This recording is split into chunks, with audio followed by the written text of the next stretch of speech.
মালদার শামসি মাঠে উত্তর মালদার লোকসভা আসনে তৃণমূল সমর্থিত প্রার্থী প্রসূন বন্দ্যোপাধ্যায়ের সমর্থনে জনসভা করলেন অভিষেক বন্দ্যোপাধ্যায়। এদিন জনসভায় মঞ্চে বক্তব্য রাখতে গিয়ে মালদাবাসীকে 2021 সালের বিধানসভার ফলের পুনরাবৃত্তির বার্তা দেন। পাশাপাশি জনসভার মঞ্চ থেকে কংগ্রেস নেতা অধীর রঞ্জন চৌধুরীর বিরুদ্ধে ক্ষোভ উগরে দিয়ে বলেন, অধীর রঞ্জন চৌধুরী ইন্ডিয়া জোট হতে দেননি। অধীরবাবুকে বিজেপির দালাল বলেও তিনি কটাক্ষ করেন। তিনি আরও বলেন, বিজেপির বি টিম হচ্ছে কংগ্রেস ও সিপিএম। বিজেপি নেতা খগেন মুর্মু প্রসঙ্গে তিনি বলেন, খগেন মুর্মু আগে ছিলেন সিপিএম, এখন জামা বদলে ভিড়েছেন বিজেপিতে। এদিনের এই মঞ্চ থেকে তিনি কেন্দ্রীয় সরকারের বিরুদ্ধে 3টে চ্যালেঞ্জ ছুড়ে দিয়ে বলেন, 1,64,00,000 টাকা যিনি বাকি রেখেছেন ফিরিয়ে দিন। আবাস যোজনার টাকা 10 পয়সা দিয়েছেন কিনা তা প্রমাণ করুন এবং ডায়মন্ড হারবারে আমাকে হারিয়ে দেখান। এই 3টে চ্যালেঞ্জ পূরণ করলে তিনি রাজনীতি ছেড়ে দেবেন বলেও ঘোষণা করেন। Saudagar Resort and Restaurant.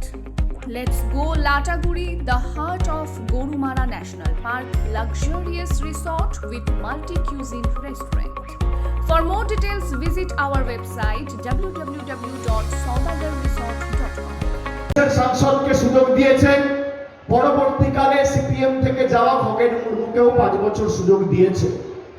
আপনি আমাকে যদি দেখান যে 5 বছরে খগেন মুর্মু একটা বুথে কেন্দ্র থেকে কোনো একজন কেন্দ্রীয় মন্ত্রীকে নিয়ে এসে সাধারণ মানুষের উন্নয়নের স্বার্থে একটা পর্যালোচনা বৈঠক করেছে, আমি রাজনীতি ছেড়ে দেব। স্বরাষ্ট্রমন্ত্রী তিনি বলেছেন, आप लोग अभिषेक को मुख्यमंत्री बनाना चाहते हैं क्या? মানুষকে জিজ্ঞেস করেছে। আমি স্বরাষ্ট্রমন্ত্রীকে বলি, আমার কোনো পদের প্রয়োজন নেই। আমরা জাত পাত ধর্মে বিশ্বাস করি না, ক্ষমতায় বিশ্বাস করি না। রাজনীতির ক্ষেত্রে আপনারা রাজে বিশ্বাস করেন, আমরা নীতিতে বিশ্বাস করি। প্রথম সুযোগ কি, যে বাংলার 1,64,00,000 টাকা আপনারা গায়ের জোরে আটকে রেখেছেন। 1 মাসের মধ্যে টাকাটা ছেড়ে দিন যাতে মানুষ পায়, আমি রাজনীতি ছেড়ে দেবো।